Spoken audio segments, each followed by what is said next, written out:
Imagine a divine being that embodies pure light and love, yet remains hidden from the world, contrasting sharply with the wrathful and jealous God depicted in many biblical texts.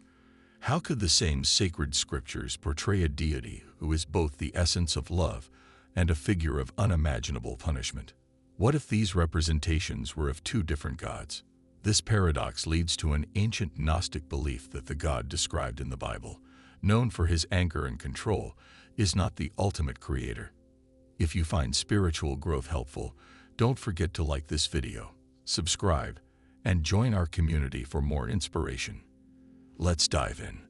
According to Gnostic thought, a higher, concealed God exists, a being of pure light and benevolence, whose message was suppressed and whose truths were excluded from mainstream doctrine.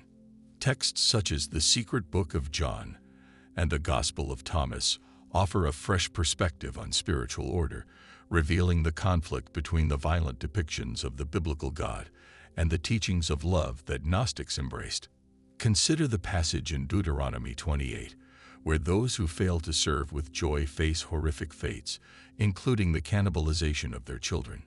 How can such an image align with a God of forgiveness and compassion? Critics argue it does not, which is precisely what the Gnostics sought to explain. They believe this being, often called the demiurge, was a flawed entity wrongly revered as the supreme God. The true God, they claimed, is entirely separate, the source of pure light and spiritual awakening. The Gnostics further suggested that Jesus Christ was not the Son of the biblical God, but a messenger of this higher divine presence, sent to guide humanity toward enlightenment and freedom from the material world's constraints. Evidence for this divergence is found not only in banned Gnostic texts, but also in contradictions within the Bible. For instance, Numbers 5 describes a curse leading to miscarriage, a punishment from the biblical God, which contrasts sharply with Jesus' teachings of love, healing, and redemption. These discrepancies provoke fundamental questions about the nature of divinity, human free will, and the authenticity of religious teachings. If a higher, hidden God exists, the implications for humanity's understanding of morality and faith are profound. By exploring ancient texts and re-examining traditional beliefs, seekers may uncover a truth that has been obscured for centuries, a truth that could reshape the spiritual journey. Yahweh, often portrayed as a divine warrior in Scripture, embodies the harsh realities of the Old Testament. In Deuteronomy 32:39-43, Yahweh is depicted as a God whose arrows drink blood and whose swords devour flesh, aligning with the Gnostic view that Yahweh was not the ultimate divine being but one among many, later elevated to monotheistic prominence. Biblical contradictions and Gnostic insights reveal a complex history. Yahweh, originally worshipped as a god of conflict and conquest, represents a violent nature that contrasts sharply with the love and forgiveness traditionally associated with divinity. In light of such stark contrasts, it's natural to question whether the answers to life's existential questions lie beyond the narratives we've been taught. The Gnostic perspective encourages us to question, explore, and discover truths that illuminate a deeper path toward understanding. This is exactly the path that Banned Secrets, the lost knowledge of Jesus, offers, a way to find clarity and peace through Jesus' revelations. This free ebook delves into his prophecies and provides insight into what lies ahead. Grab it now before it's gone. Consider the passage in Numbers 31, where Moses, under divine command, leads his people to slaughter not just men, but also women and children, sparing only the young girls. Such stories highlight a moral system incomprehensible by modern standards. The Gnostics believed this was not the work of a benevolent creator, but a flawed being imposing control and fear. These violent accounts reinforce their belief in a separate hidden God, untainted by the corruption of the material world. The Old Testament's brutal narratives created a dilemma as Christianity emerged. Early Christians struggled with the inconsistency between the wrathful God of the Old Testament and Jesus, a figure of compassion and grace. The Gnostics proposed that Jesus was not the Son of Yahweh, but the emissary of the true benevolent God, a being of light who came to liberate humanity from the oppressive forces of the demiurge. The nature of the true God, according to the Gnostics, is light and love, a divine essence that contrasts with the strict and often harsh commands of Yahweh. Where Yahweh demanded obedience, Jesus taught love and humility. This division raised significant theological questions. How could these two perspectives originate from the same divine source? Groups like the Marcionites and the Gnostics believed they could not. Marcion, for example, created the first Christian canon, deliberately excluding the Old Testament to distance Jesus from the wrathful God described within it. For him, Jesus was the messenger of a higher benevolent deity, a view that posed a challenge to emerging Christian orthodoxy. Central to Gnostic belief is the idea that Jesus' teachings reveal a hidden truth, that humanity itself carries a divine essence. The Gospel of Thomas, a key Gnostic text, states, "When you understand yourselves, you will realize you are sons of the living Father." This refers to a spiritual connection to a higher eternal God, not biological descent. Ignorance of this truth leaves individuals spiritually impoverished. As you explore these enlightening ideas, don't forget that our free ebook is available for download. Limited copies remain, so claim yours before they're gone.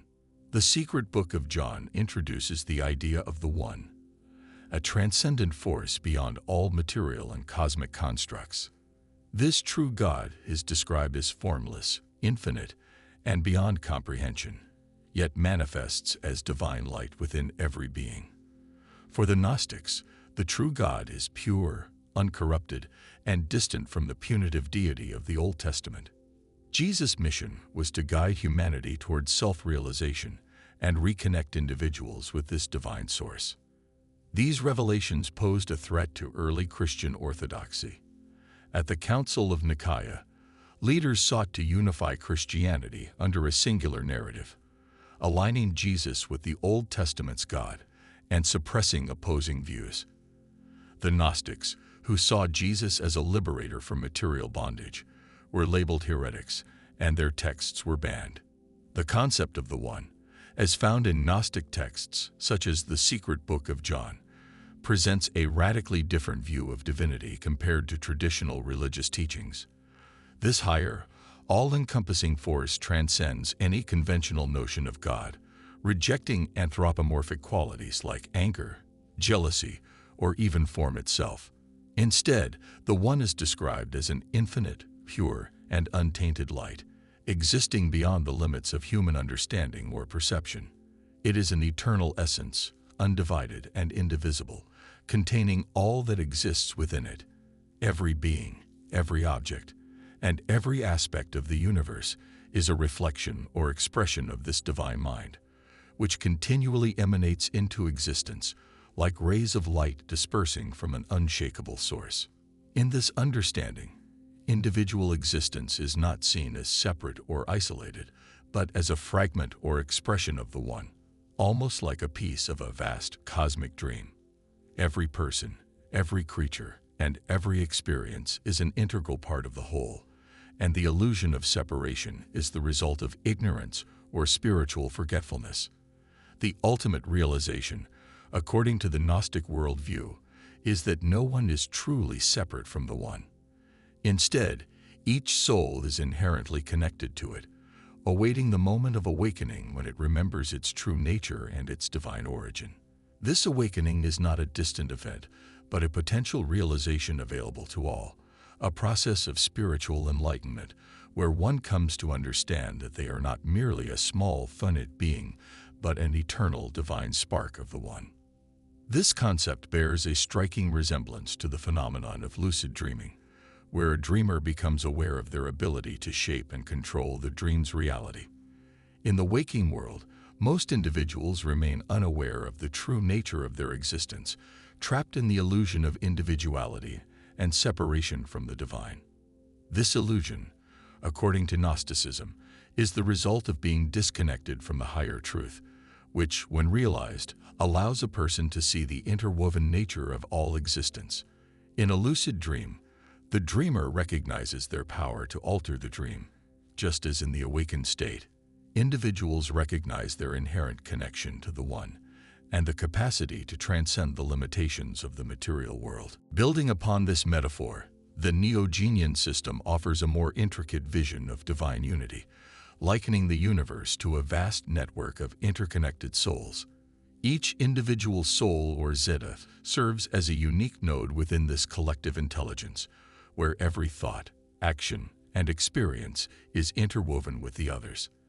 The idea is that this divine network is not static but continuously evolving, learning, and growing through shared experiences. The journey of self-discovery is thus not just a personal pursuit, but a communal process, one that transcends the individual and opens up new layers of awareness for the collective consciousness to explore. Through this network, the One explores itself, expanding and deepening its understanding of reality as each part of the whole interacts with and learns from the others. However, his process of awakening and self-realization goes beyond intellectual understanding or the mere accumulation of knowledge. It is an experiential journey, one that requires active participation and engagement with the divine essence in every moment of life. Knowledge, in the Gnostic sense, is not just a matter of learning facts or theories, but involves a deeper connection to the divine through personal experience. This engagement with the One transforms intellectual understanding into wisdom, an understanding that comes not just from the mind, but from the heart and soul. The wisdom of the One cannot be fully grasped through mental concepts alone, but requires immersion in the flow of existence itself. To truly know the One is to experience it as an inseparable part of life, not as an abstract idea, but as the living essence that moves through all things. The material world, from this perspective, is no longer seen as something separate or hostile to the divine, but as the stage where the divine unfolds. It is a space for the fragments of the One to interact, to learn, and to evolve.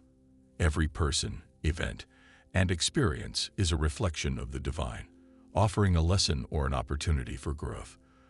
The challenges and hardships faced in the material world are not signs of the divine's absence, but invitations to awaken to deeper truths.